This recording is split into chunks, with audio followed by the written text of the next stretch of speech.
Well, welcome everybody. Welcome to those on the live stream. And I do think we've got maybe Councillor Philippa on the Zoom, or she'll be joining us shortly. So we'll open the meeting this morning, everyone, with the Karakia. E oha ki ronga ki a ranganui, e oha ki raro ki a papatuanuku. Tura kina na mea kina ki te pai atia. Uia mai o korowai aroha.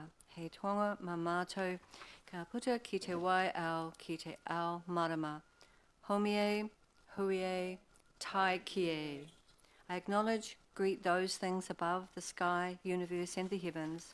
I acknowledge, greet those things below the earth in all its entirety. Cast all negativity to the distant horizons. Cover us with the cloak of affection and love as a treasure bestowed upon us, so we may enter into enlightenment. Let it be bound and fixed. Yes, fixed. Let it be agreed by all. So the apologies today are Mayor Andrew, Councillor Michael Law, Councillor Kate Joblin, and Councillor Pete Oscom. And we also have Councillor Philippa on the live stream there, so she has joined us. But as far as apologies go, can I have a mover? Thank you, Glenda, and seconded by Josh. All those in favour? Against? Carried. Do we have any declarations of interest? No? Brilliant. Okay, we move to confirmation of minutes. Is there any comment or suggestions or anything like that on those minutes? Otherwise, who would like to second? Thank you, Glenda. Sorry, move. Who would like to second? Charlie, thank you. All those in favour? Against? Carried. And just as an aside comment, we do have, we are keeping a record of the additional actions that occur throughout the meeting. And most of those have been responded to. If there are any that you don't think have been responded to, do let me know.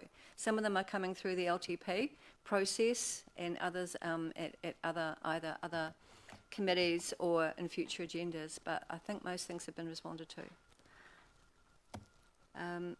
And so we move to the first item, and it is actually 5.5, the landscape design plan for Pukenamu Queens Park. This is a paper from David, our CE, and David has to leave for important business. So we've brought this one forward on the agenda. Over to you, David. So we may not need to spend more than a minute on it. Yeah. So, through you, Madam Chair, this report just really puts on the agenda a lot of the information that you've already received in a workshop setting, so I won't go into it too much detail other than to highlight that the report provides an overview of Pukenamu Queens Park and the reserve management plan that's in place for it, specifically around the scope of the landscaping design work that's being commissioned. It also sets out how the project is funded, and provides a little bit of detail around what reasonable budget expectations for a project of this nature would be. And then a little bit of the history of some of the prior work that's been done, and then the next steps, which are to look at how we can manage the scope of the project to make sure it's affordable for our community while still delivering a quality landscaping outcome that surrounds the new Sarjeant Gallery ready for its opening, hopefully in the middle of next year. Happy to take any questions.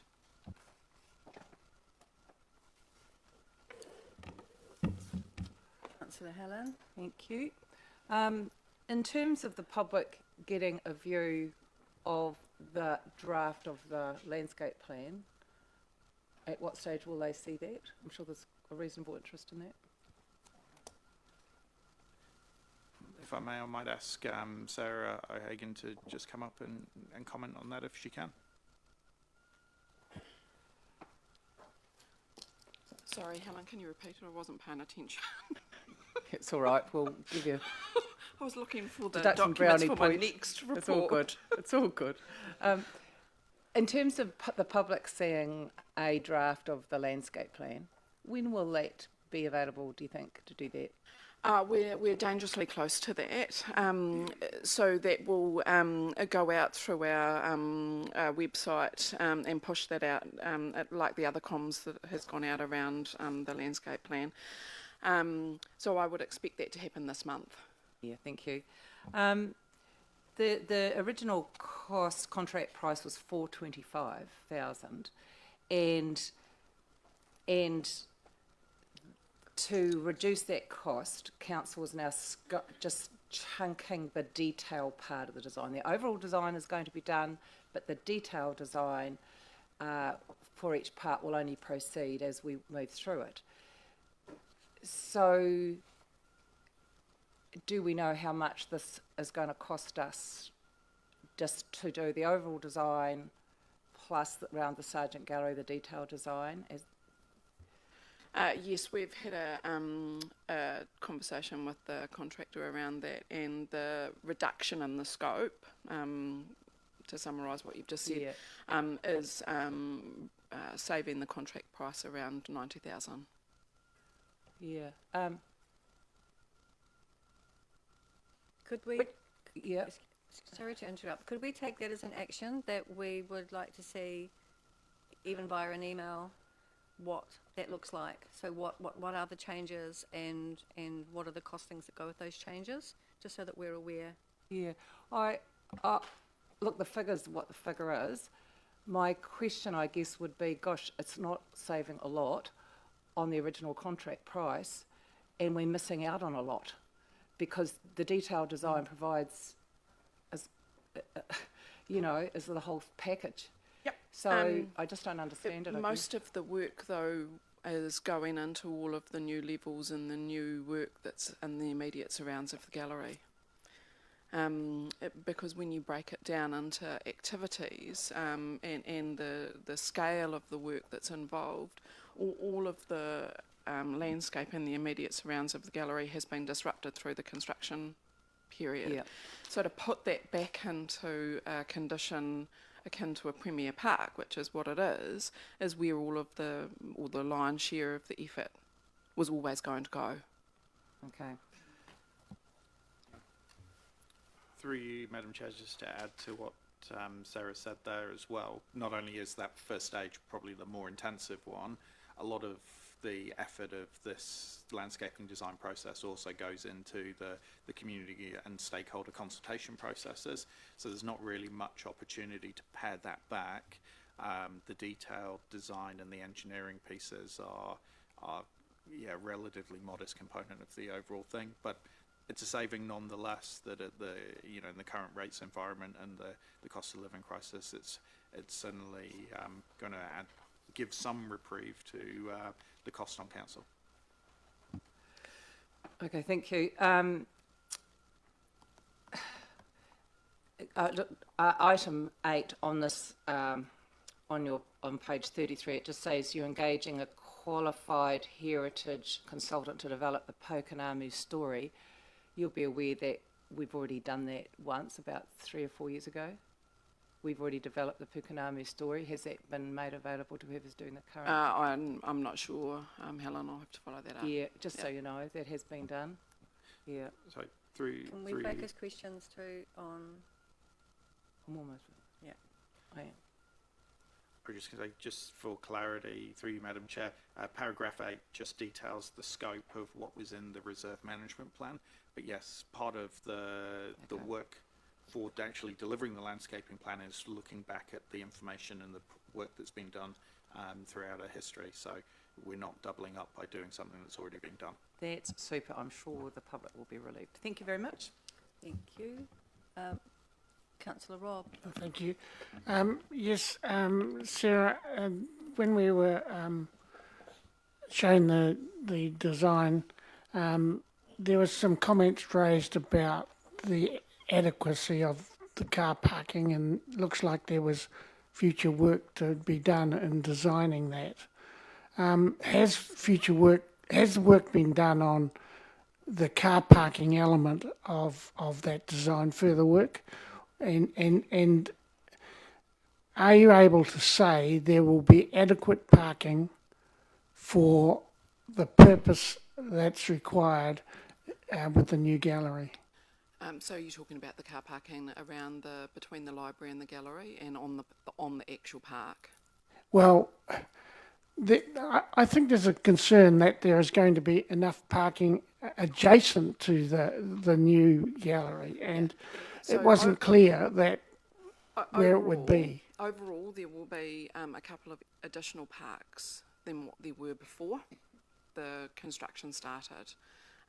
Overall, the location of those are changing because the design and the traffic flow is changing in and off the park. The detail was sent through, well, I hope it was sent through to you in Diligent, the PowerPoint that you received a couple of weeks ago, so that you could see that. Overall, we will have, in time, in the fullness of time, we will have a couple of extra parks. A couple of extra parking areas or a couple of extra parks? Couple of extra Madam Chair, parks. can I maybe jump on this one because it's getting a little bit Yeah, out of I the think it's scope out of of the scope. report, but look, officers are working through the scope of the Sarjeant Gallery project. It didn't include looking at the wider car parking requirements. Neither did the scope of the landscaping plan. As Sarah's outlined, there will be a net increase in car parking as a result of those projects. But there's another piece of work that we need to do, taking a strategic view of the whole of the CBD and the car parking provision across the board, particularly with our other aspirations around seeing a hotel developed in the heart of the city, and continuing to build and support the retail sector. That strategic planning needs to be retrofitted and fitted into our program and done properly. It won't be a product of this standalone project. Okay. So, can I have a mover? Helen, seconded by Charlotte. Comment. Rob. Yeah. I am concerned about this car parking, and I think others in the community might be as well. I mean, here we are with a landscape design concept done, and really there's still questions about whether there's adequate parking. I think actually this needs to be addressed very early in the piece, and that some report comes to this council about the wider parking of requirement that's generated by the increased business of the gallery and what is going to be replaced for the library. So I don't think we can just sort of leave that at this point in time, because it's very important that this is we've got a situation where the construction is supposed to be completed in March. I would have thought that the car parking arrangements would have been known by now. Councillor Helen. Thank you. Car parking is a big issue, and we had a big discussion about that at our workshop, and the roading team have been tasked with going away to have a good look at that and other options. So we've yet to receive that, what the findings are of that, and I think that will help inform us quite a bit. So there's a bit of work to do there yet, which I'm sure the team are working on. Thank you. Thank you. All those in favour? Against? Carried. Thank you. Now, back to the start of the agenda, 5.1, Capital Project Status Report Update. And Lee, when you've... Thank you. And find links on Mr. Fernmore as well. Thank you. Safe travels. Okay.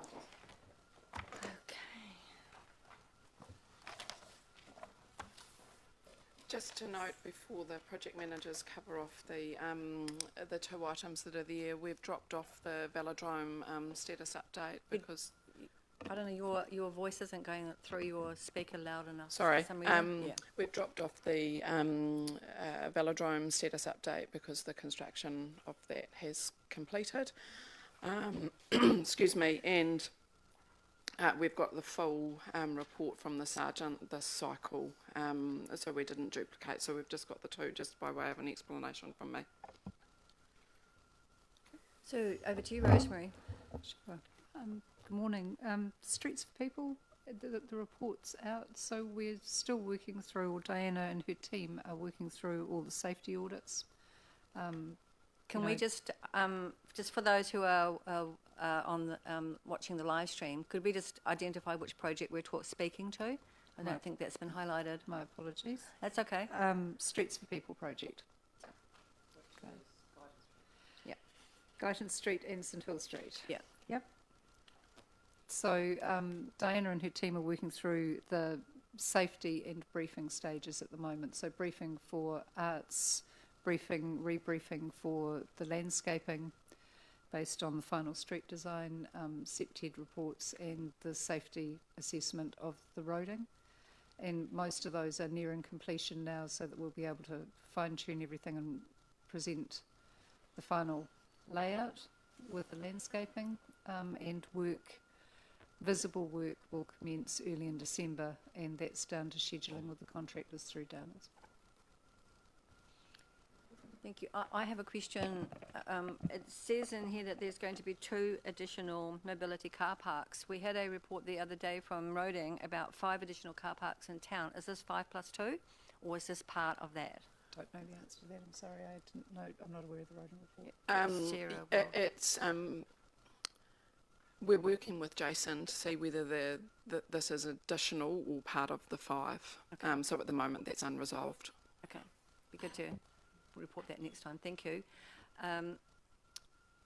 Councillor Josh. Thank you. Thanks, Rosemary. Given the amount of time that's elapsed between the stakeholder engagement sessions that were held earlier this year versus where we're at now with the project, can you give us an update in terms of what that engagement looks like as we enter this next stage of the project, and how the stakeholders have been kept up to date with developments? Sure. There are the most recent engagement has been back through Guyton Street, because we had some feedback that hadn't been consistent and constant. So that's happening at the moment. Newsletters are happening, and when these designs are at a stage where people can be quite emphatic about what's being delivered, that will come back through with stakeholder engagement again. Right. Okay. It's Thank a you. present back rather than a tweak. Sure. And in addition, the project manager has been in direct contact with Main Street, another key player in the CBD. Councillor Charlotte. Thank you, through Chair. In regards to the minor cuts due to budget constraints, we've got a town centre meeting in about 3 weeks. Can we have a full update of where the design's at and what is being specifically cut out of it at that meeting? It's on the agenda. Perfect. Thank you. Can I just also clarify, nothing's been cut at this point? We're looking quite healthy in terms of our forecast against budget. So it'll only be this last bit of fine tuning that might create any minor changes. There are no cuts taken at this stage. All right. Excellent. Thank you. And the next one is curbside. Welcome, Trish. Thank you, Rosemary. Kia ora koutou, thank you for the welcome. Curbside recycling, once again, there's not a lot to add to the report. The contract is still going through the negotiation phase, although it is with the with legal, just to confirm the wording of the contract. And yeah. Yep, so on the report that was given through to you, there's the objectives of the food scraps trial, which was requested at the last meeting. Once again, it's just to inform us of what we need to do or what we need to consider for the service going forward. We've got a number of desired outcomes, so feedback on the rollout of the bins and education, so what we need to do to make sure everybody is aware of the message. And working out the reasons for non-participation, because if it's something that is just education focused, then we know we've got a lot of work to do in that area. Yeah, any questions? There don't appear to be any questions, so well done you. Thank you. Thank you. Oh, there is. Okay. With the food scraps Jenny, you got a trial, second? Oh my God. what's going to happen to the food scraps that are collected? They're going to be processed as per the contract. Where? The contract, the trial, sorry, is Easy Youth. Easy Earth? Yes. Okay, thank you. Okay, can I have a mover? Helen, seconded by Josh. Comment. Helen. Great job, team, and thank you for the summary of the food scraps trial objectives. That tells me what I needed to know. Thank you. Yeah, thank you. All those in favour? Against? Carried. Thank you. We are now on to the Sarjeant Gallery project update. So for those watching, we've got 2 items, and this one is actually about the build. Over to you, Gay.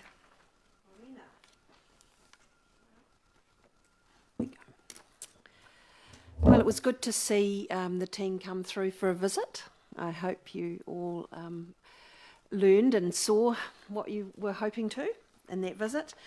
So it's been a good period. We've passed 2 milestones, the first being that the airbridge structure was installed. So this means we've got the heritage building and Te Pātaka completely joined. That's certainly been an important, not only from a construction perspective that can be flow and movement between the 2 buildings, but also it's a quite a significant milestone in terms of the joining of the old with the new.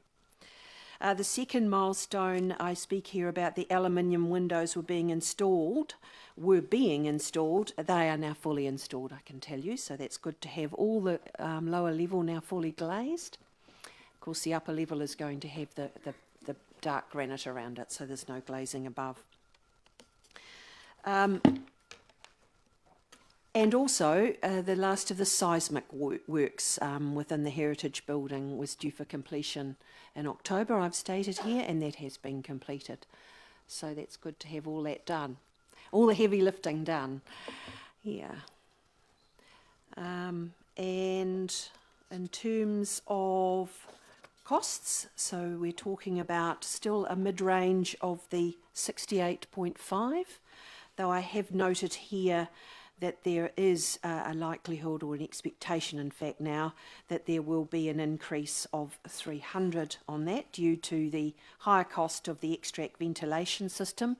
That ventilation system is the area between the large skylights on the exterior and the ley lights, so that space in the middle, we want to make sure that that is perfectly ventilated, not building any heat. And so there are actually 6 areas where we need interventions, and that is coming in at the 300,000. So the next report is likely to have an uplift in our mid-range cost.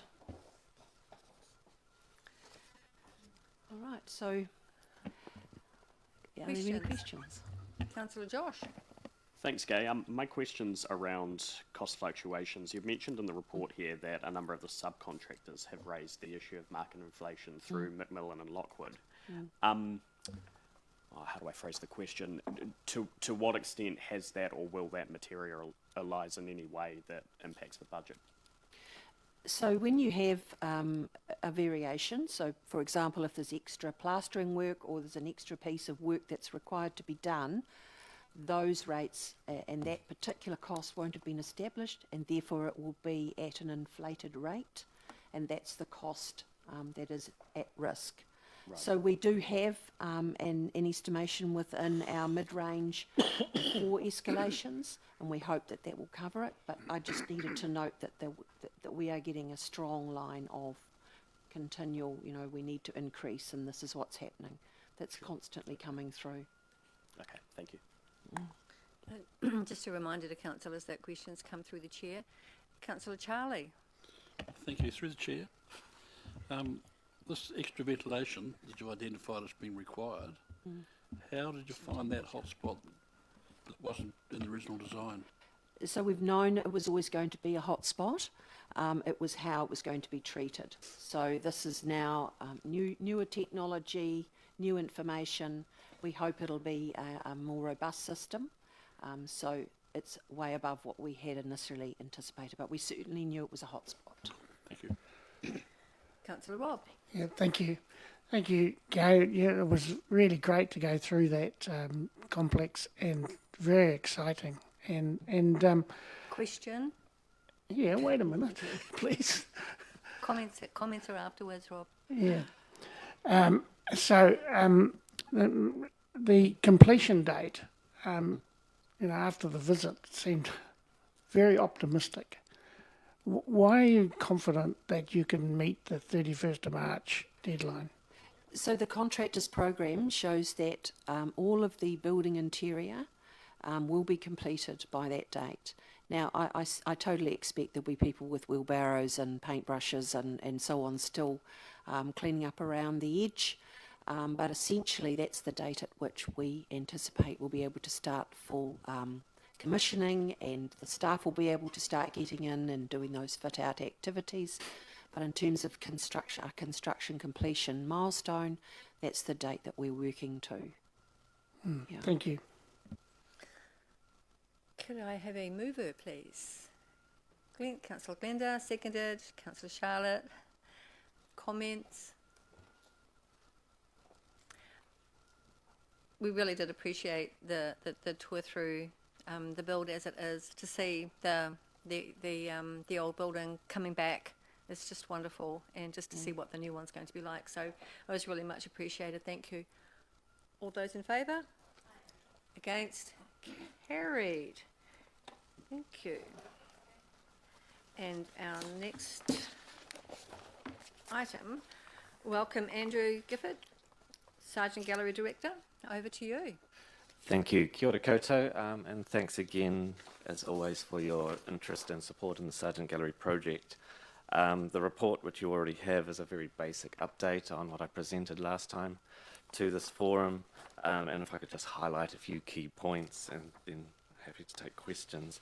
Last time I presented to this committee, our primary focus was getting all our materials out of various external sites where they had been in storage. And there was a sharp deadline on that, so I can now confirm that we met that August deadline, and everything is now on site within the Taupo Key facility, stacked to the eyeballs with archives and various other materials, and an invitation still stands if anyone wants to pop in and see how that's shaping up and what that looks like. I'd be very happy to take people through it at any point.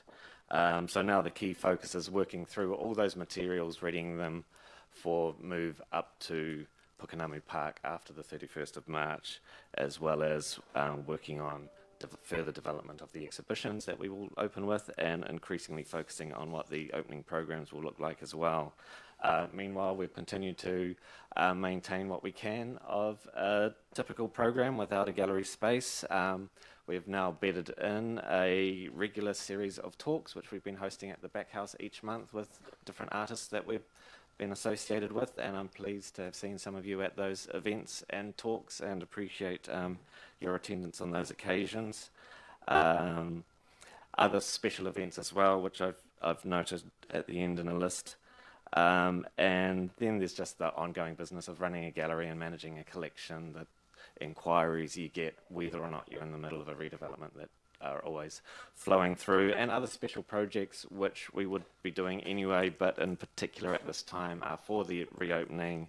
One example being a substantial publication on the artist Edith Collier, Wanganui artist, for whom we hold a major collection, and we will reopen with that Edith Collier exhibition, and that will be accompanied by a major publication which you will have read about in the newspaper a few weeks ago. And I'm really excited to say there's already international interest in that project too. So it will spread the reputation of Wanganui artists far and wide. And otherwise, we're just working with Gay's team, looking forward to that end of March handover and what happens at that point. And just to add to the list of events as well, how successful the recent fundraiser event at Glassworks was that the Friends of the Sarjeant organised for us. The artist talks.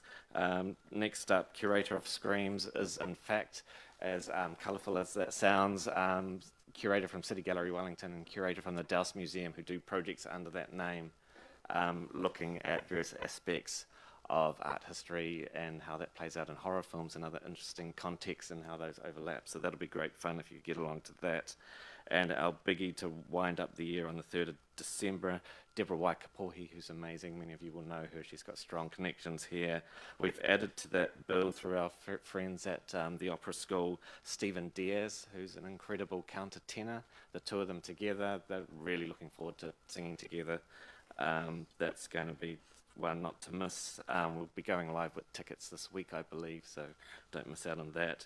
And one new element to add, as well as the various talks, all the talking about art, we do want to present some actual art where we can, and we've been working on some pop-up projects, and the following weekend after the 3rd of December, I think that's the 10th, we'll be doing a pop-up project with artist Isabella Loudon, who's based just over in Martin, and that'll be a fascinating installation in an old building that's about to be demolished. So it's going to be a one-off, real eye-opener, special installation. That's me. Happy to take questions. Thank you. There don't appear to be any questions, so you've done a good job of updating us. Thank you. Sorry. Oh, it is a little problematic when people push the Yes. question button after we've decided we're not going to have any. So if I Thank could just you, remind Madam you. Chair. Yeah. Through the chair, there's some of the websites have still got the Sarjeant Gallery up, like the Arts Trail. They're still featured without commentary about it's currently being closed. And there's still signage that's pointing to the Sarjeant on the Quay. So, as in street signage. So is somebody dealing with it, do you know? Thank you, Helen. Through the chair, our eyes are on every corner and crevice of the internet as much as we can. These are other people's websites as well, and we try and disperse and disseminate that information where we can. Not everyone picks up on that, but if you do notice anything like that, just let us know. We really appreciate the heads up, and then we can work with whoever's information it is to make sure they're up to date too. Thank you. Thank you, Andrew. Yeah, and we don't have to wait for meetings like this to have that communication with you as well. If we see something that we want to query or let you know, I Yes, think we please. should probably just get on with it and do it. So can I have a mover, please? Thank you, Councillor Glenda. Seconded, Councillor Josh. Any comments? No. Thank you for your great work. All the best with progress, getting ready for the big move. Thank Great. you. Thank you very much. Marianne. Next item, 5.4. Oh, sorry, I better move the motion. Move. All those in favour? Against? Carried. My apologies. Next item, 5.4. Regulatory compliance activity status report update. So Marianne stays at the seat, but I think Jason's going to also present or comment briefly. Morning. So yeah, the regulatory and compliance functions of the council, which I've tried to jam to a couple of pages for you. A couple of highlights. Firstly, revenue. We're pretty much more revenue coming in than budgeted for this quarter. Just been across the 5 groups. I think we have one exception in there. And outgoings are less than budgeted, which is always good, isn't it? So that's tracking along quite nicely. We are experiencing a slight drop in consenting numbers in building and planning and that sort of thing, very slight, but still far higher than what we're resourceful really. So it's only slightly dropped on what we have had in record years, which have been the last couple of years. As opposed to nationwide, where there have been some quite significant drop-offs in various areas around the country. So we're a little bit slower in that regard to dip, which is good. That means there's still stuff happening, which is excellent, but still a hell of a workload for the guys. When you look at the likes of animal management, there seems to be more dogs out there, so more dogs equal sort of more work that's coming through for them.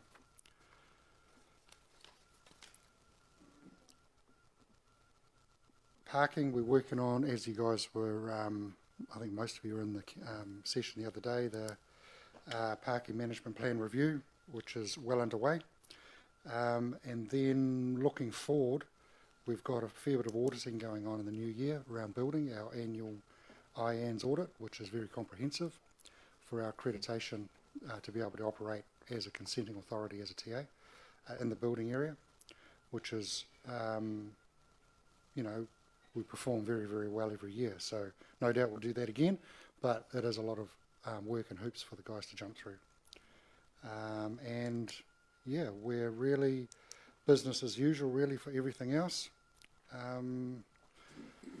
that is in this report. Top risks, yes, top risks. So we're still struggling to recruit senior planning staff, so that's why we're outsourcing some of our senior type roles, more technical type work. Yeah, we've been recruiting for a very long time and have had obviously no success. So that is probably in that area one of our, not a risk as far as getting the work done, but a risk as far as the cost to get the work done. And trucking along with our KPIs quite nicely at this early stage for this quarter. Thanks. Thank you, Jason. Questions, Councillor Josh. Thanks, Jason. Just a question around the little activity status graph that's in the report. So under consent planning, you've got it highlighted in red under staffing, and you've explained the challenges there. Can you explain the distinction between the staffing line and the resources line in terms of that graph? Well, resources, yes, resources in the office, we're at full strength. You see what I mean? So we're full strength with very junior staff, but we've outsourced some of the work to satisfy that resourcing, you know what I mean? But it's not internal. So the idea is to transfer the external to internal, which is where the staffing comes in.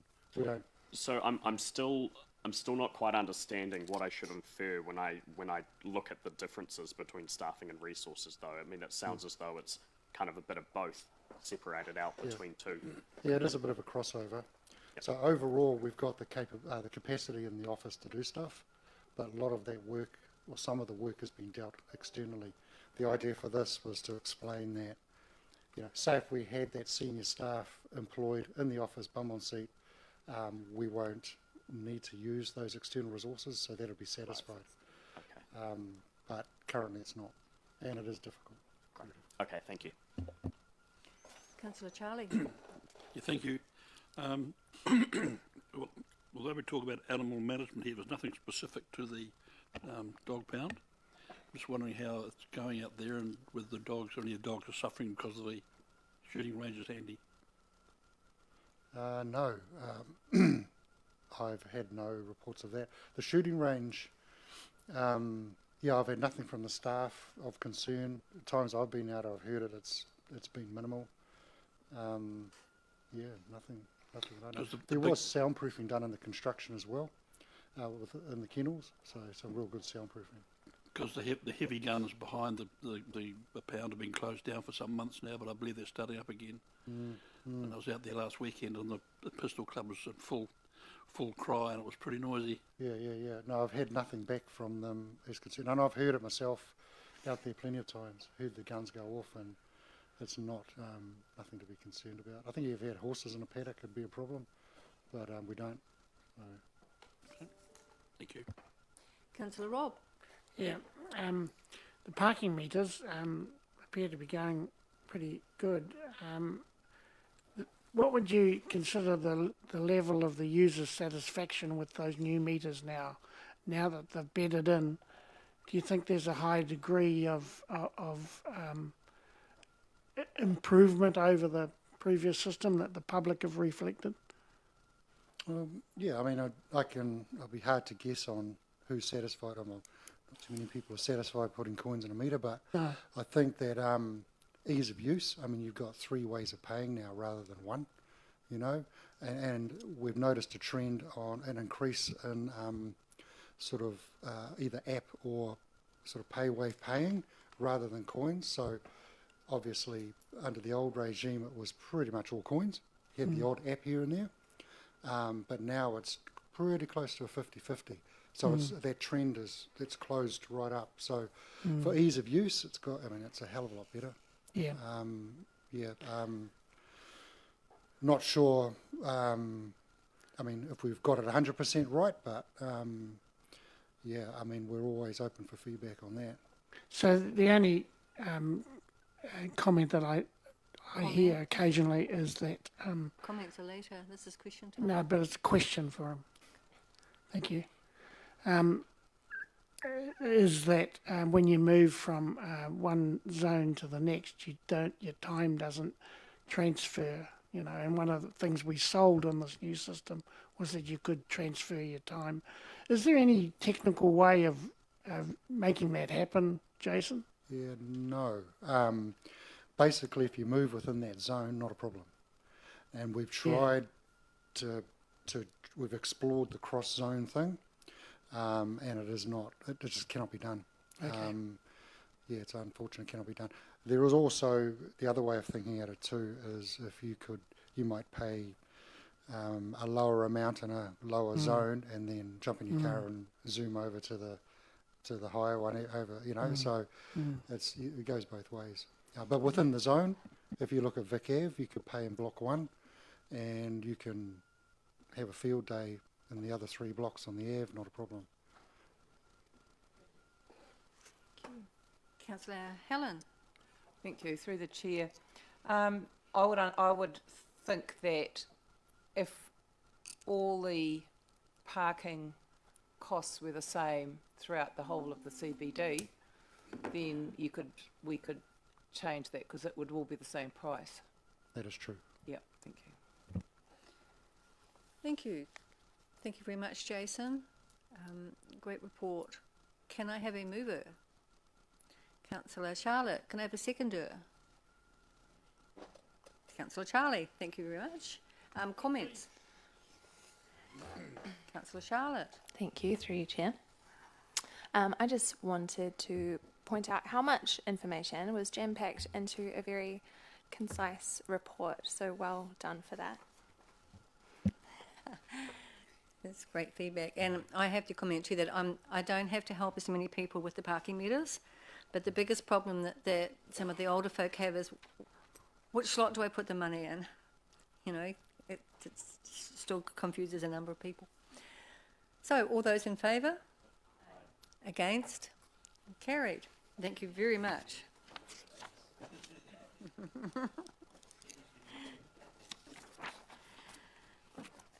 Okay, we move on now to 5.6, roading activity update. Over to you, Jason Wood.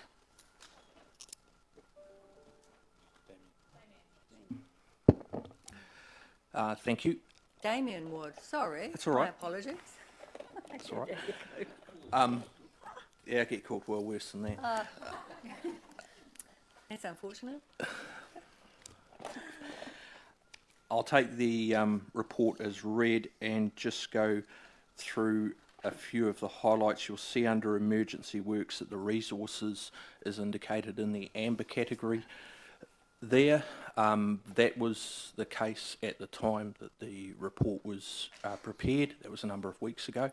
That position is closer now to green, and that is primarily because we've been able to get some resources through the Alliance and some professional resources from some out-of-town consultants to assist us with the delivery of those works. It's been pretty much business as usual in terms of the road maintenance activity, and it continues to be so going in towards summer, with the primary focus at the moment on pre-reseal pavement repairs and arranging hopefully for some some reseal repairs to be undertaken prior to Christmas, again subject to availability of sealing crews for that.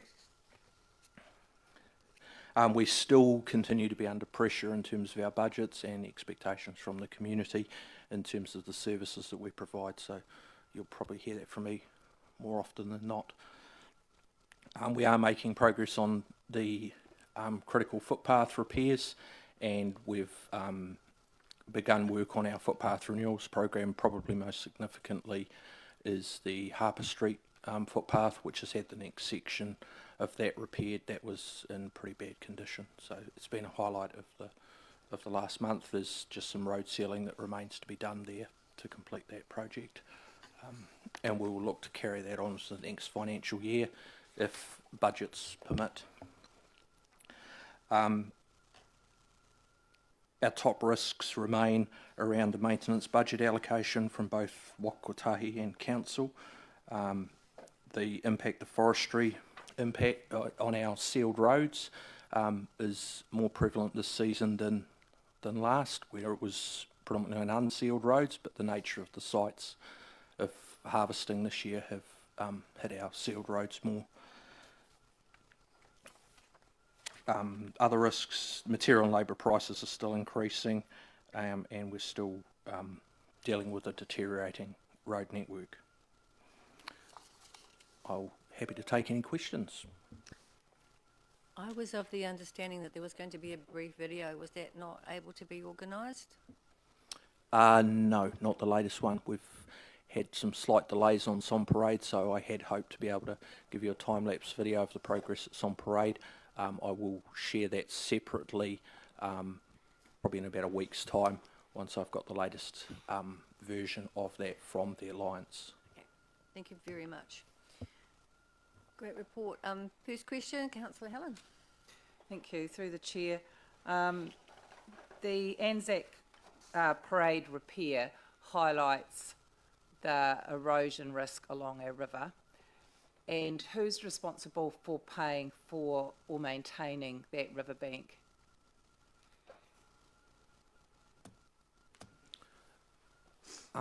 For Som Parade rather than Anzac Parade, which is the one we're currently doing the sheep piling work on. We're doing Som Parade. So look, either bank, I suppose, although Som Parade would be more at risk, I would have thought, at this moment. But so at the moment we react to damages that occur on the river. I believe the responsibility for riverbank erosion falls with the regional council, and that depends on whether it's a activity they rate for on that section of river or not. But we do not have budget allocation for riverbank protection or preventative works. We are purely reactive to the effects of erosion. And so what's our conversation with the regional council in terms of our understanding on the vulnerability, who's even establishing it's vulnerable or not in different parts, who keeps an eye on it, and therefore that somebody takes proactive action, really? What's our conversation? And you might not be able to, through the chair. Don't know. Yeah, we can't answer that at the moment. As Damien mentioned, the work that we undertake as the roading authority is reactive, not proactive, with respect to the connection between erosion and the road network coming at risk. So, through the chair, could we ask the CE to come back with a report at some stage on this, or something that gives us a bit more detail? It just seems a gap. Yeah, I'm wondering whether this is a wider conversation that needs to be had between the Whanganui District Council and Horizons, actually sit down and talk through what's to happen, because I appreciate our budget doesn't allow us to be proactive. We could be, but there'd be a rate and consequence, so it's really unfortunate. And then when we are reactive, it costs a lot more. So it's a catch-22. So I do think, yes, that it is worth, I'm not sure that a report from the CEs that potentially might not be the way to go, but certainly something needs to be done, and we need to be informed. Yes, so thank you, Madam Chair. So my request would be that there would be an action item for the CE to investigate with Horizons what preventative measures are being undertaken regarding river erosion. Excellent. Totally Thank agree you. with you. Councillor Charlotte. Thank you, through you, Madam Chair. On page 41, in regards to forestry impact, it says forestry impact on sealed pavements on rural roads continues to result in very high sealed pavement repair costs. Longacre Road is deteriorating rapidly, and required budget to maintain a sealed pavement for just that road exceeds the annual maintenance budget allocated across the entire network. That was shocking to me, and I was wondering if you could elaborate on that a little in terms of what we can do to mitigate that. So at present, we've adopted a reduced maintenance strategy on that road so that we don't blow our entire budget on that one road. And that looks like letting patches and road condition deteriorate further than what we would normally be comfortable with, but not to the point where it creates a critical or dangerous roading risk to road users. So to clarify, we're just letting it go to the dogs and then we'll mop up their mess once they've finished harvesting?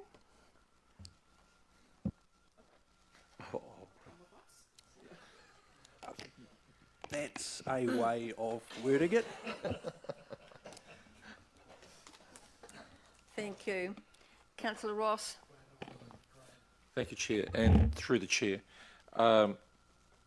Footpaths. Earlier this year, it was the verges, then it was the potholes. At the moment, social media is having a field day with footpaths. My question is, I recognise a budget request to have that increase. In my readings, it talked about severity 5 rating. And my question is, it's one thing for a member of the public to say the footpaths are shocking, or a footpath, particular footpath, is a shocker. Where does their eyeballing that versus category or severity 5, which is what you are attending to, because the budget is so restricted at the moment, you're basically attending to the 5. So what does 5 mean? That means the footpath's in a really bad condition. I am working on a document at the moment for the benefit of elected members and for the benefit of the wider community to explain what each of those 1 to 5 severity ratings is in terms of a technical condition, but also supporting that with some visual photos of what that looks like. So some examples of what a severity 5 looks like. I've got a draft document from the company that undertook the assessment, but the photos are not Wanganui photos, and it kind of stands out that they're not Wanganui photos, so the examples aren't relevant to our community. So what I'm trying to do is put together a document at the moment that gives the Wanganui perspective of what that scale looks like so that you can visually see that. But 5 is significant trip hazards, uneven surface, missing footpath altogether. Yeah, it's pretty bad. Okay. And supplementary to that response, again, social media, I was instructed that it's council's job to inspect all the footpaths on a frequent basis, and I was also told that the entire council staff should get out on lime green e-scooters, and we should all, like bats out of a cave, check the footpaths regularly. That question is, how do we in council check the footpaths, or are we largely reliant on public reporting? Where does the assessments come in mainly? We do the substantial audit of the footpath condition on a triennial basis at the moment. So once every 3 years we go through and we do that really highly detailed assessment, which is the one we've just done, which has generated the information. Outside of that, we've got a team of network inspectors that undertake general routine inspections of all of the urban and rural network generally get around the whole network within about a 2 to 3 month period. They'll pick up what they do in that period. The third trigger that we get is issues being raised by the public, and we continue to encourage that. If the public sees stuff that we've missed, or for whatever reason, if they bring it to our attention, then we can load it into our system as a fault. We can rate it and act accordingly. So there's 3 approaches there. Remind me, Damien, which one is the approach where there's a person that runs around in a little motorbike with technology that records all of the degree so they actually look and record all of the faults? That's the triennial survey. So once every 3 years, that's the full robust. That picks up the footpaths and curb and channel at the same time. Thank you. Councillor Rob. Thank you, Madam Chair. Under planned activities in the next reporting period, Damien, there's mention of Portal Street traffic calming works. Can you explain what form that is to take, please? Draft proposals at the moment is for a raised platform somewhere near the dairy on Portal Street. I think that is between Jury Street, just up the road from Jury Street. And there is also a proposal for a raised platform at the Jury Hill School. Jury Hill School, okay. And it mentions Christie's Hill safety barrier works. On Christie's Hill there is a hump halfway down the hill. I presume that humps are to increase safety risk. I would like it to be assessed when you do that work whether that is increasing or decreasing the safety risk. I think it needs to be reviewed. So would you look at that, and having a hump halfway down a hill, it doesn't really increase the safety, in my opinion. I'm not sure that was a question, but Councillor Charlie. Through the chair, assuming that the footpaths cause more harm to people because of their condition than the road would do, trip hazards, would it be prudent to put all the effort into fixing all the footpaths first and then do the roads after?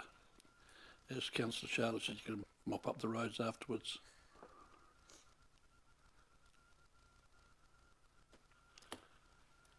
That is a strategy that council could choose to ask us to undertake. I would not necessarily recommend that because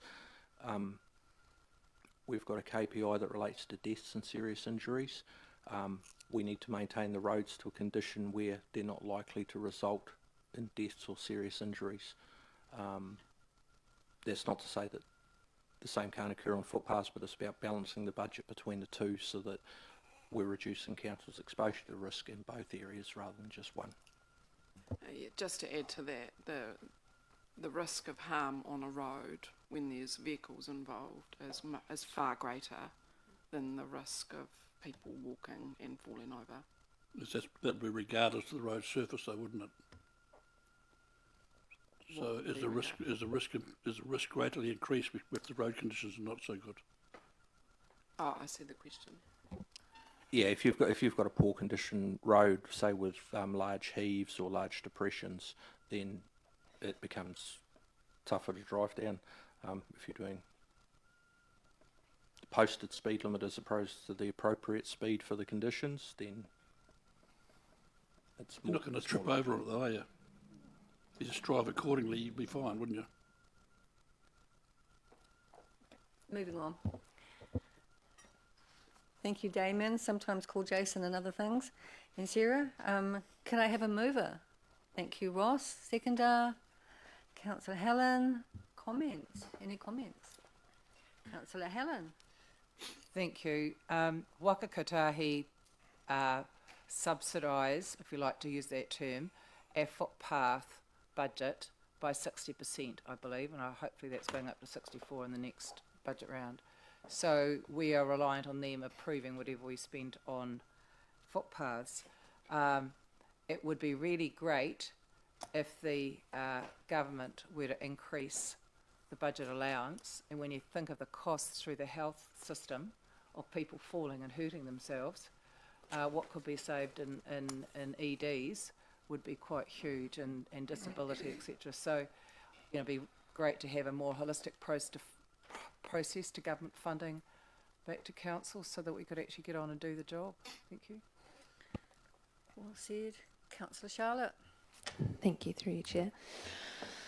I think after this, looking through this report and heading into the long-term plan, I think I would just like to remind all of our elected members that this long-term plan, certainly the beginning of it, is very much a tightening of the belt and going back to basics, because if we don't put sufficient budget into our roading network, we are potentially heading to a difficult future where it gets worse and worse and more dangerous and precarious.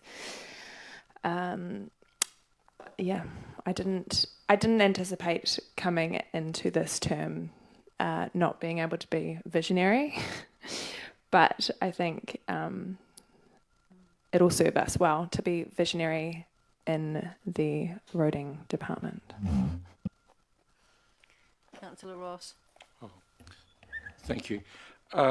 I thank you to Roading for the calming devices that were placed in Seafront Road, Castlecliff recently. It's been a long journey. It's involved a number of councillors and council staff and local residents. And for me, it's been a huge learning curve, but I did want to say thank you that those calming devices are there. But I would also say, I live in that area, and I can name 6 streets out of the 10 in that area that the boy racers love. We cannot put calming devices in every single street, but in that one where there is children and a very popular park that's increasing in popularity, it's well placed, it's well used, and I want to say thank you that this was a relationship between residents and council, albeit a long one. It had a happy resolution, so thank you for that. Yeah, I tautoko that. It's been a big win for the community, and it's hugely appreciated. You've got no idea. So all those in favour? Against? Carried. Thank you very much. Next item, 5.7, waste management and minimisation. We welcome Stuart Hilton. Morena tātou, Chair, elected members. The first 2 key actions in the report have already been covered this morning. Just want to briefly talk about action 3 and 4. The waste bylaw has started with some engagement with sectors, waste sector industry, and also we had a meeting with the Sustainability and Waste Advisory Group this week, I think earlier this week, to forward some bylaw ideas, and that'll go through the bylaw making process and hopefully be ready prior to July next year when the new services, curbside services, take effect. Construction demolition waste, you'll know from further previous discussions that this makes up just about 50% of waste stream to landfill. So it's becoming more front of mind for the team, the waste team at the moment. We've started some discussions with how we might further some ideas of how we can manage this waste better for Whanganui, and we'll be taking these ideas to the next Sustainability and Waste Advisory Group meeting 30th of November. And I'm happy to take the rest of the report as read and answer any questions.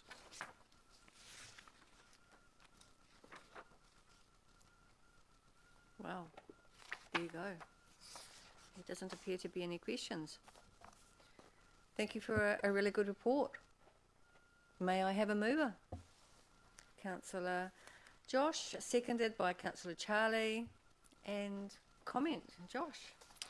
Thank you. Yeah, this is just briefly from me. This is one of those examples where the waste plan that we passed in 2021 is really actually taking shape in reality, and we're actually operationalising some of the, or the majority of the aspirations or actions in that plan. I think from memory, the goal in that waste plan was to divert 15,000 tonnes from waste to landfill over a 6-year period.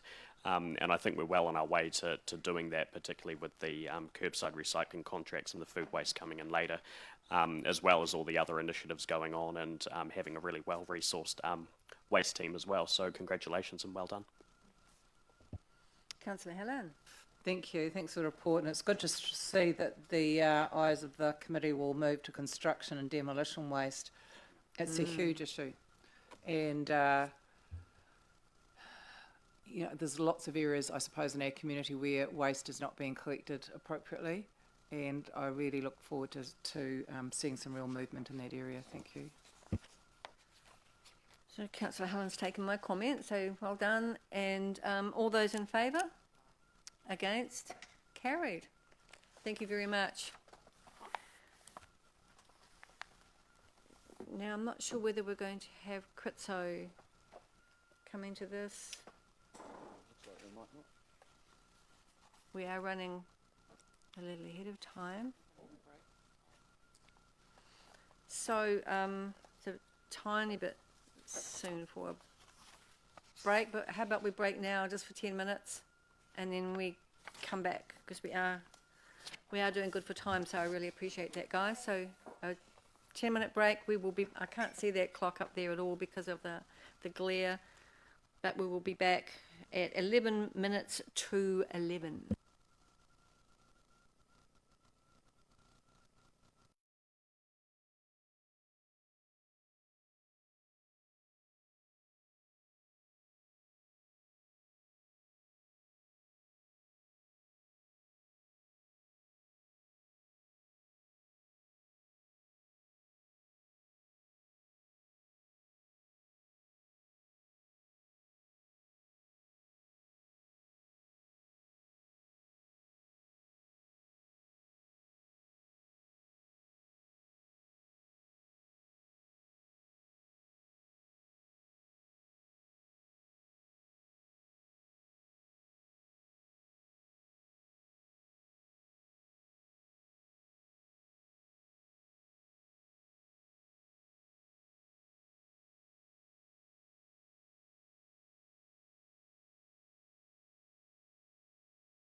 Now up to item 5.8, operation status reporting for the three waters for the first quarter, and over to you, Kutso.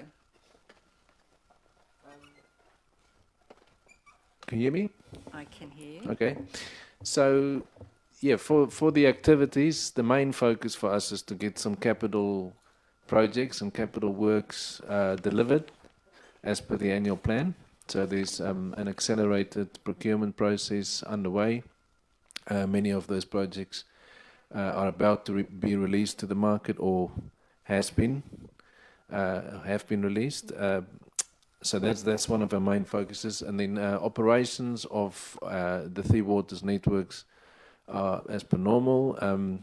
The KPIs or key performance indicators are mostly in line. There has been noticed a slight increase in time for responding to things like blockages and faults. We're just busy investigating that because we want to understand if that was a data issue or if the time has indeed extended, and if so, then why. So we will report next quarter on the reason for that. Budget-wise, we have an issue with the Nixon Street wastewater project. We've come across some real challenges on the ground, physical challenges. So there's difficult ground conditions. The boring machine has been delayed several times because of underground timber, and the timber originates from, I understand, the period that precedes the Taupo eruption. And this timber is only intermittently in the soil, and the boring machine cannot actually get through these pieces of timber. And so it comes to a grinding halt, and therefore the only option is to then sink another shaft, which is up to 7 meters deep. And every time we have to do that, that's another a variation to the contract, which means we have to pay the contractor to do that. And so we've consumed a lot more budget than what we anticipated. It's a critical asset. So we've talked to the chief executive, and we will be bringing a paper to council in December, talking about reallocating further renewals budget, and perhaps even extending and asking for approval of unplanned expenditure to get the job done, because we into it and we can't stop. We have to keep going. The other delay on that job has also, there's been archaeological finds, which was expected, but it takes time to just work through. There's a couple of middens that's been found, with Hapu being there and being involved, which is great, but it just takes more time. So that adds to the cost as well, standing cost for the contractor. So yeah, so that's the main one. So we'll be back in December. There's a second paper also on the agenda for December meeting, which is the overall water. We call it the roadmap for continuing to deliver potable water to the new regulations, the changed regulations, what that means in terms of investment, in terms of increased operations and expenditure, ongoing operational expenditure. So just putting it on your radar for December.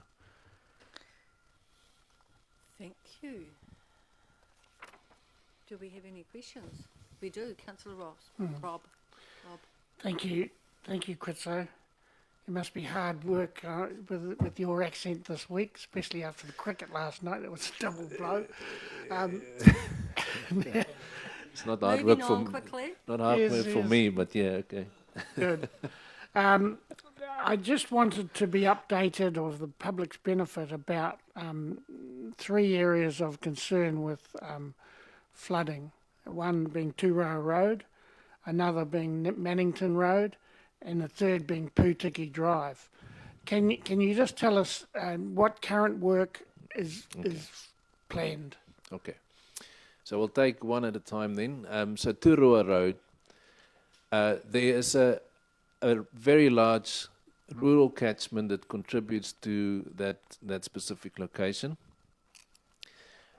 We've engaged with the residents. We've had good partnership engagement with Horizons Regional Council, and also some of the elected members attended a meeting with the residents, and we've agreed that the process forward is for all options for that issue to be explored, and there are several. There may be 7 or 8 options that we pre-identified.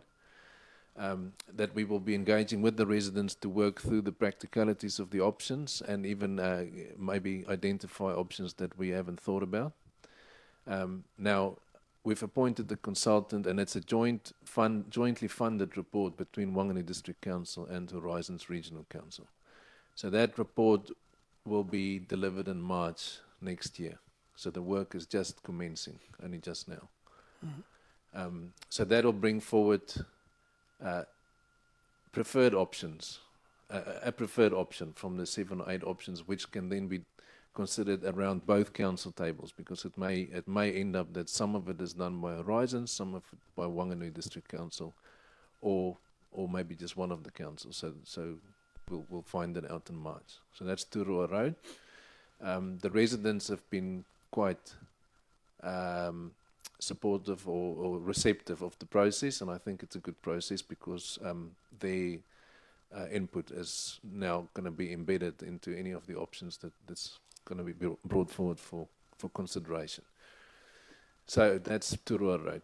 Putiki Road, or Putiki Drive, the area Putiki.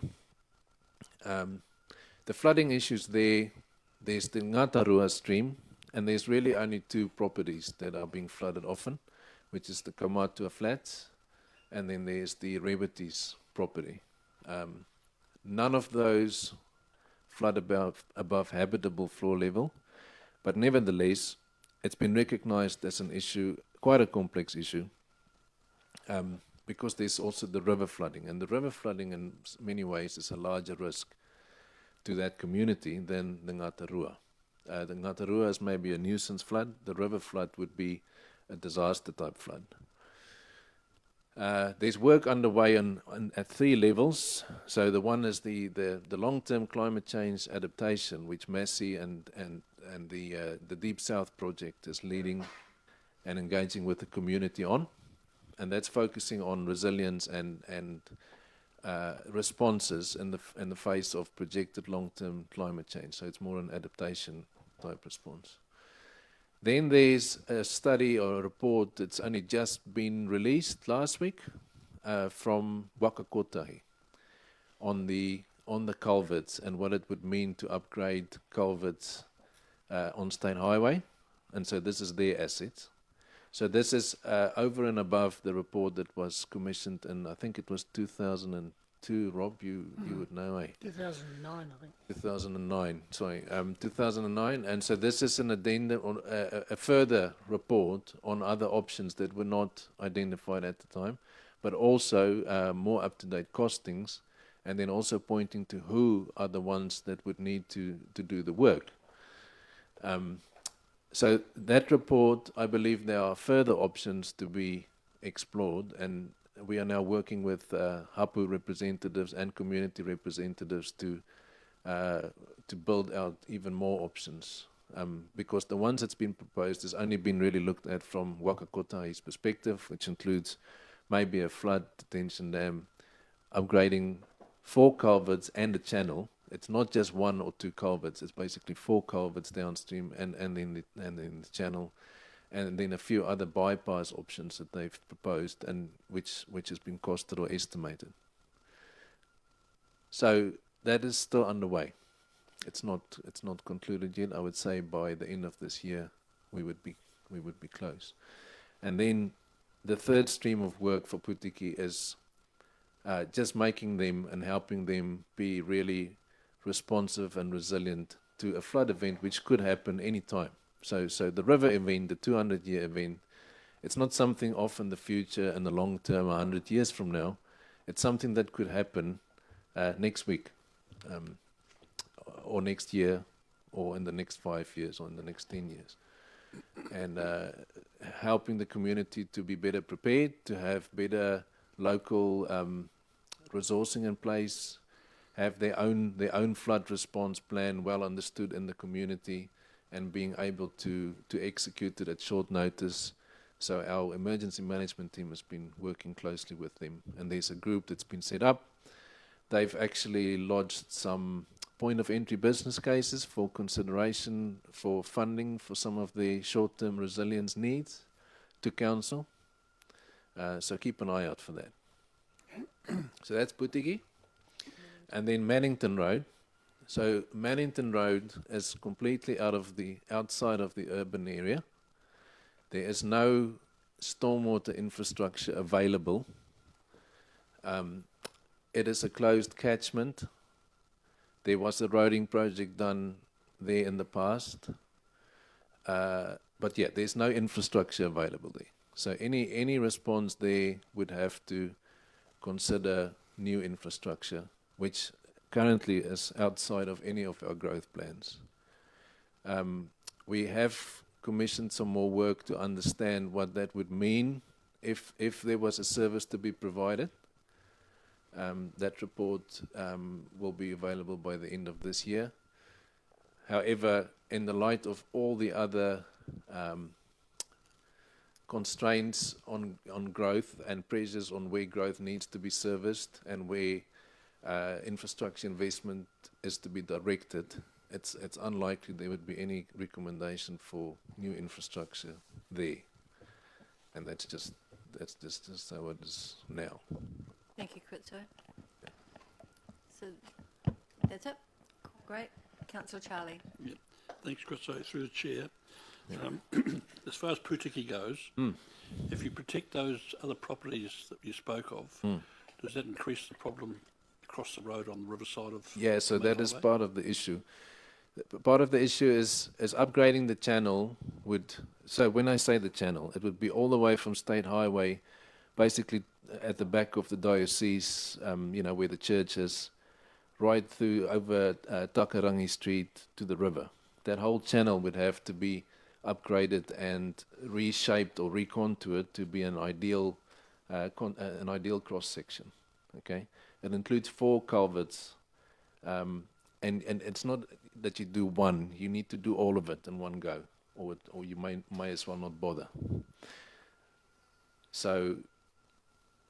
Did that answer your question? It does. I just can't understand how we could put more properties at risk by protecting 2 above the road. Yeah, well, so no one's made a decision yet. We've just identified options, costed them, and evaluating what does it mean. And you're quite right.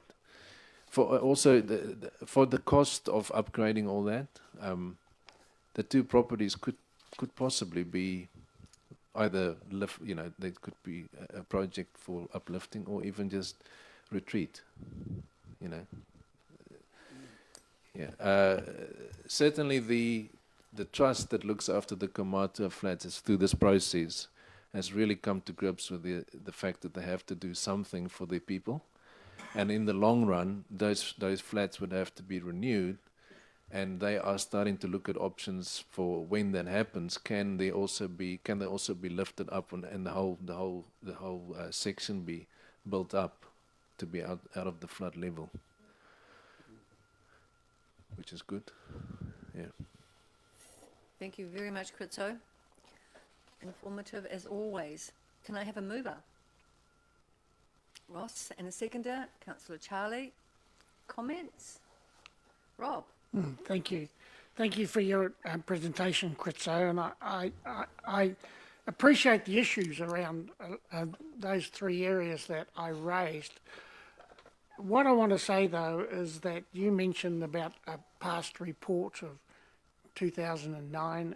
There's been a number of, this council has engaged over a long period of time engineering firms to write engineering studies and options for all these areas, but we've never actioned them, and that's what really concerns me. We've spent a lot of money on these options reports, and we just don't seem to be getting anywhere. It does concern me to hear that really Mannington Road is in the too hard basket, and I just don't want to see this left like this, because that's what we've done for almost the last 20 years. You know, as elected members, we were never really involved in the Mannington Road issue. We have been involved in the Putiki Drive issue because of the major floods that we've had, but very few of us have even been involved in the Turara Road issue. But they are serious issues for these residents. And I just want to make a plea to all elected members and to our staff here that we don't let this drop off the radar. Thank you. Thank you. All those in favour of the motion? Against? Carried. Thank you very much. We look forward to seeing you next month, and with maybe an update on the Three Waters change in direction. Or was it Affordable Waters change in direction? Yeah, Affordable Waters change in direction. Yes. But we have to wait till tomorrow and then blah, blah, blah, blah. Precisely. Thank you. Thank you very much. So our next item, 5.9, climate change. Welcome, Caroline.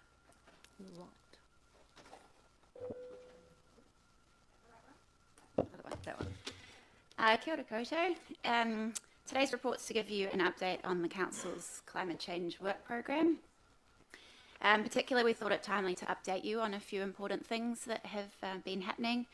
So we've been selected as one of 4 councils around the country to have our climate change, or aspects of our climate change work programme, audited by the Office of the Auditor General.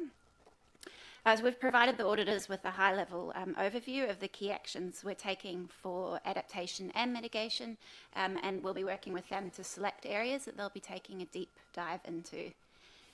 The main objective of the audit is to understand how well we've progressed from climate strategy and commitments to action. The auditors are going to review a range of documents and they'll interview relevant staff, hapu and community representatives, and 1 or 2 elected members. So we'll be in touch with you all when the time comes for that step. We've been told that the goal of the audit is to share learnings and success of selected councils rather than make judgments and give advice on what we should be doing.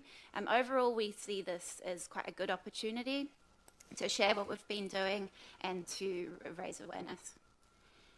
You might have seen yesterday, hopefully, that there was a media release that the recipients of the Community Climate Action Fund were announced. So an advisory panel made up of staff, hapu reps and subject matter experts considered all 13 applications, which totalled $175,000, and they measured them against criteria, and they were able to fund 8 projects. The panel's recommendations were taken to the Sustainability and Waste Advisory Group for the final sign-off.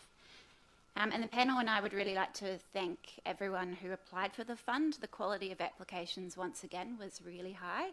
Charlotte's nodding. Yep, she saw them. And it was really difficult to make decisions.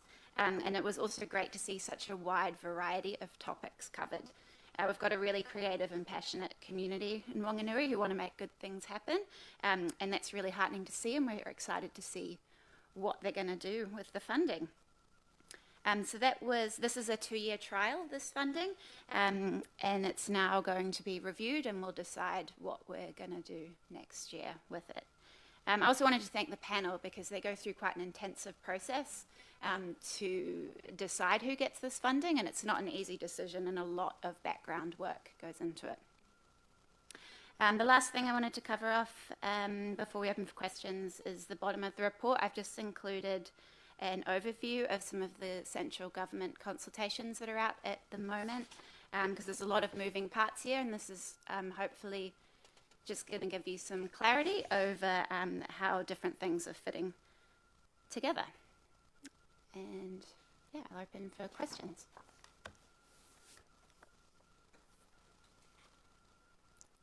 You've clearly done a great job, Carolyn. There is no questions.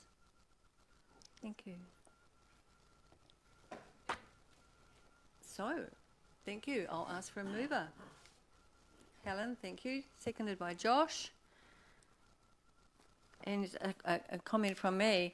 I'm really interested in the audit and how that goes and what comes out of it. You know, I think there's opportunities in there, and hopefully they're more like carrot and stick. You know, sort of things that happen. So I look forward to the feedback that comes with that. What's the time frame for that? So that's a question I know, but. It's quite quick, so I think they're hoping to do all their field work by Christmas, and then the report, I believe, will be tabled in June or July next year, I think.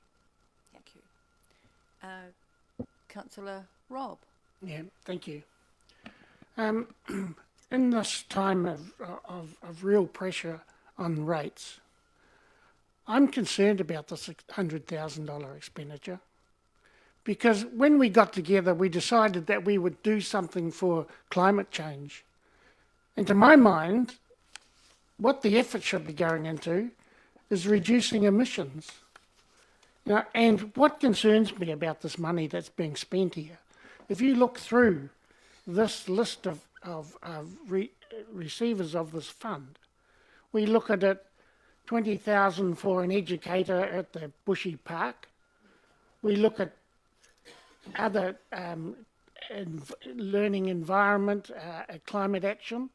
We look at growing food. We look at the eco-church, mobilising church communities, and a couple of other things. I don't see anything there that says to me that this is going to reduce emissions. You know, and that's what this money is put aside for. You know, and why aren't we putting this money, for instance, into our own wastewater treatment plant, where every day we're burning off methane gas? You know, I mean, 100,000 a year put into that could solve that problem with a reuse of that gas or something like that.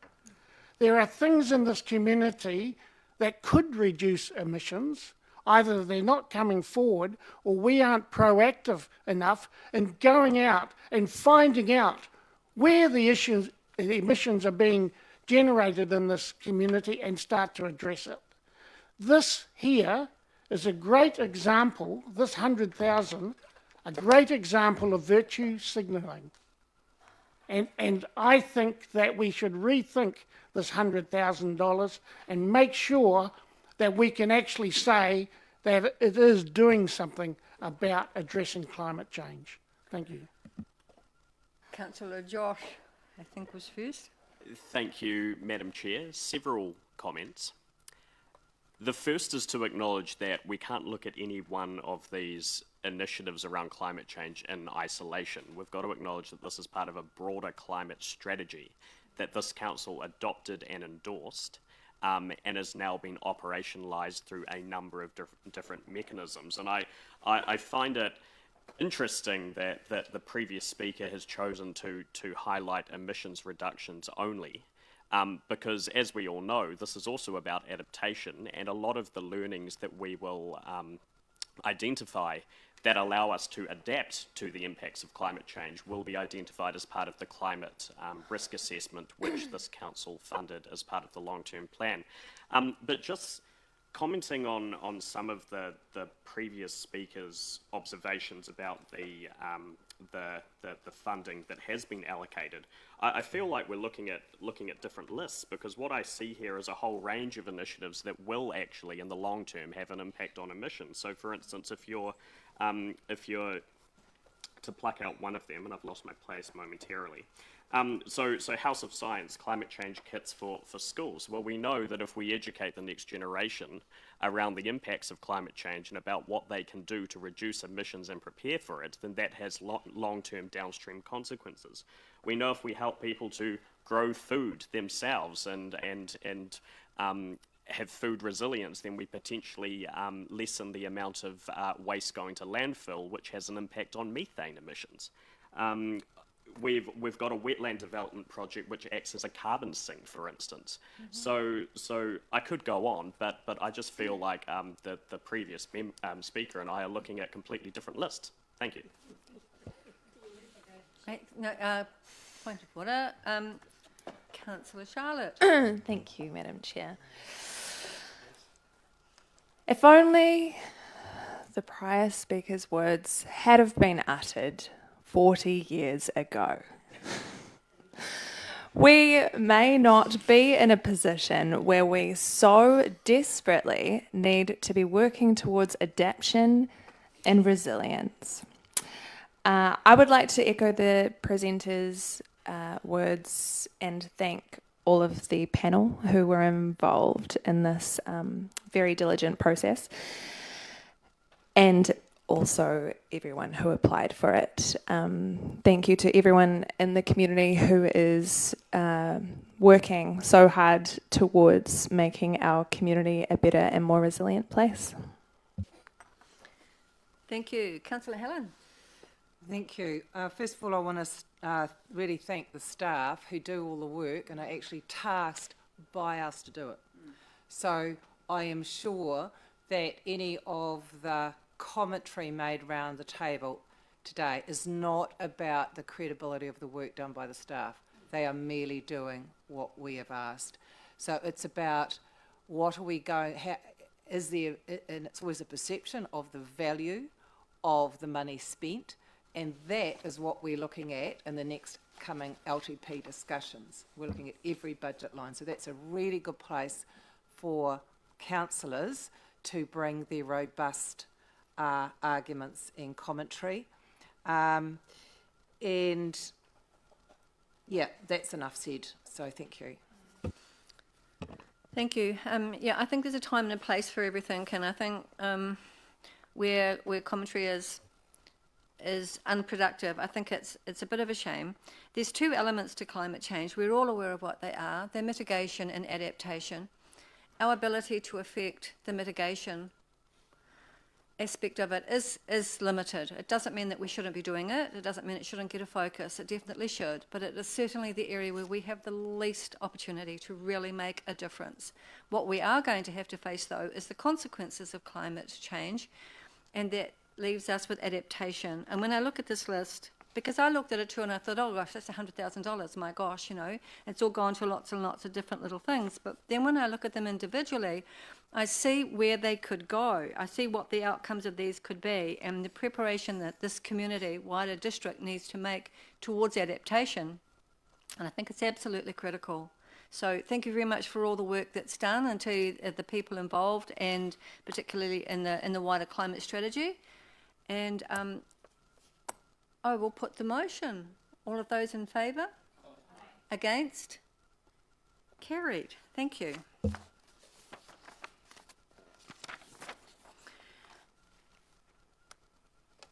.10. Trish, back to the table. Annual plan, project status report update. Thank you once again.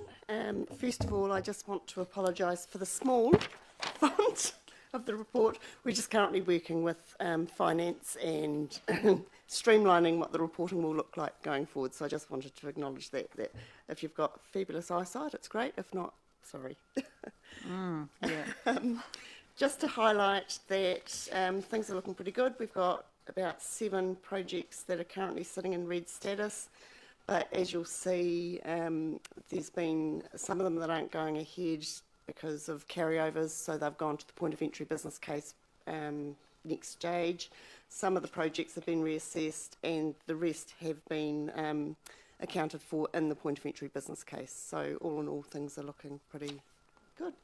So open up to questions.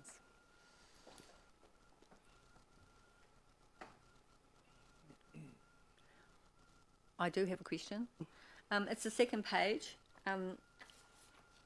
Earthquake strengthening of the Women's Resource Centre, but my question is, because the comment at the end is deferred to 2026, end of lease for tenant, is there an intention to renew that lease?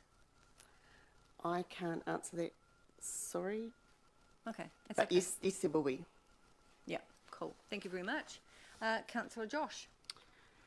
Thank you. Possibly a question for Sarah around accessible playgrounds. So you've got a budget there of 330,000, with some spent 287 carried over to the 2023-24 year. I was under the impression that we had delayed that entire budget to the LTP. Is that not the case?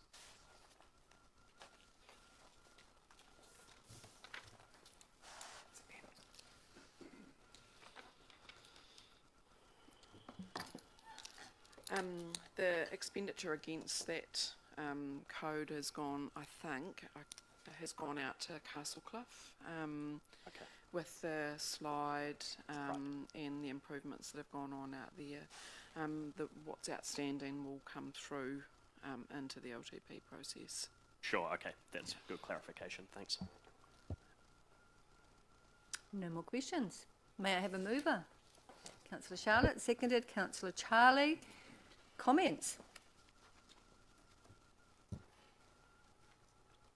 Councillor Helen. I really like the report. It's really easy to see where we're going on things. Not see, but you can't see it. There's some sort of, you can on the iPad. You can make it bigger. So apart from that, I think it's a really, really great way of setting out, so we can easily see start go. Thank you. Excellent. All those in favour? Against? Carried. Thank you very much. And the last item, 511. Yeah, it's a blip anyway. It's the Operations and Performance Committee work program. It's just there for noting, so I'm sure there's no questions. Can I have a mover? Thank you, Glenda. Seconded, Councillor Charlotte. There's no comments. All those in favour? Against? Carried. Thank you very, very much. Now a motion to exclude the public. This is a recommendation that the public be excluded from the following parts of the proceedings of this meeting, namely items listed. Valid reason for passing this resolution, good reason to withhold exists under section 7, under section 48 and under section 48 1.a. So can I have a mover? Thank you, Ross. Seconded. Councillor Charlie. All those in favour? Against? Carried. Thank you.